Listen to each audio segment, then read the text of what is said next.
Hello friends, नमस्ते। मङ्गलास cooking रेसिपीमा यहाँलाई फेरि पनि स्वागत छ। आज मैले कुराउनीको रेसिपी लिएर आएकी छु। घरमै एकदमै मिठो, सफा, राम्रो कुराउनी बनाउन सकिन्छ। भिडियो अन्तिमसम्म हेरेर साथ सहयोग सपोर्ट गरिदिनु होला है। र कुराउनीको लागि चाहिँ मैले यहाँ दुध बसालेँ। अब दुध चाहिँ सुरुमा मैले 1 लिटर जति राखेर 1.5 कप पाउडर दुध मिसाएँ। यो चाहिँ अप्सनल हो। दुधको मात्रै कुराउनी बनायो भने पनि मिठो हुन्छ हैन। यो चाहिँ मैले छिटो गर्नको लागि, बाक्लो बनाउनको लागि गरेको हो। अनि होल मिल्क मैले चाहिँ 4 लिटर जति छ यो 1 ग्यालन दुध लिएकी छु। अनि यसलाई सबै राखिदिने। यो पाउडर दुध मजाले फिटिसकेपछि चाहिँ अनि दुध राखेर अनि बल्ल आगो बालिदिने। अनि आगो बालिसकेपछि चाहिँ यो तातिन थाल्छ। जब तातिन थाल्छ अनि बिस्तारै लाग्छ नि त, तल टाँसिन थाल्छ नि, त्यो टाँसिन चाहिँ दिनु हुँदैन। सुरुदेखि नै टाँसिन दिनु हुँदैन। कुराउनी पकाउँदा सुरु र अन्तिममा चाहिँ चलाएकै गर्नुपर्छ के, बसेर यसरी चलाइरहनुपर्छ। बिचमा चाहिँ बरु एकछिनमा हेर्दै चलाउँदै गर्दा हुन्छ। आगो ठुलो पारेको छु मैले। अनि उम्लिन थाल्यो। 25 मिनट लाग्यो उम्लिनको लागि मात्रै, किनभने दुध धेरै छ नि त, 4 लिटर झन्डै छ। अनि यसरी सुरुमा चाहिँ टाँसिनै दिनु हुँदैन के। मैले चाहिँ यहाँ ल्यापटप ल्याएर यो भिडियो एडिट गर्दै छेउमै भिडियो एडिट गर्दै एक छिनमा चलाउँदै गरेको छु के। सुरुमा टाँसिन दिइनँ। अनि बिचमा त अब धेरै टाइम पनि लाग्छ यो बिचमा चाहिँ। अनि हेर्दै यता भिडियो एडिट गर्दै दुध चलाउँदै पनि गरिरहेको छु के।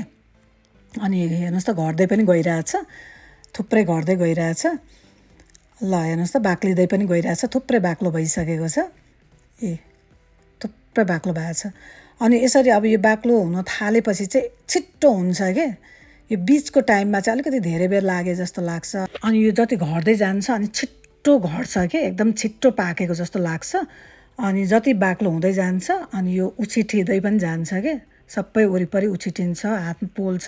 त्यो भएर छोपेर बिस्तारै छोप्दै गर्ने। अलिकति लामो स्पुन लिएर अनि घोटेको गर्नुपर्छ नि त। अब जति बाक्लो हुँदै गयो लास्टतिर त झन् टाँसिने सम्भावना हुन्छ। चलाएकै गर्नुपर्छ उभिएर। सुरुमा र लास्टमा चाहिँ चलाइरहनुपर्छ के। बिचमा त एकछिनमा आउँदै चलाउँदै गर्दा पनि हुन्छ। ल हेर्नुहोस् त थुप्रै भयो। अब यो रेडी भइसक्यो। अब मैले चाहिँ यति भएदेखि अब यो सेलाउँदाखेरि ठिक्क हुन्छ। अब हिट बन्द गरिदिएँ मैले। हेर्नुहोस् यहाँभन्दा बाक्लो पार्नु हुँदैन। अनि यसलाई चाहिँ अब सेलाउनलाई एकछिन छोड्दिनँ, किनभने एकदमै तातो छ नि त यो। कुराउनी रेडी भयो। एकदम मिठो भएको छ। यस्तो बास्ना आएको छ है। कुराउनी पनि धेरै बन्यो के। ल हेर्नुहोस् अब मैले 10 मिनट जति सेलाउन छोडिदिएपछि कुराउनी यतिको भयो। र यो मलाई सबै पुरा गर्नलाई चाहिँ 2 घन्टा 30 मिनट लाग्यो। ल यहाँलाई मेरो भिडियो कस्तो लाग्यो? कुराउनी एकदम रेडी भएको छ। अब सर्भ गर्न थालेँ मैले। भिडियोलाई लाइक, सेयर, कमेन्ट गरिदिनु होला। मेरो च्यानलमा यहाँहरू नयाँ हुनुहुन्छ भने प्लिज मेरो च्यानललाई सब्सक्राइब गरिदिनु होला। भिडियो अन्तिमसम्म हेरिदिनु भएकोमा धन्यवाद। कुराउनी इन्जोय गर्नु होला।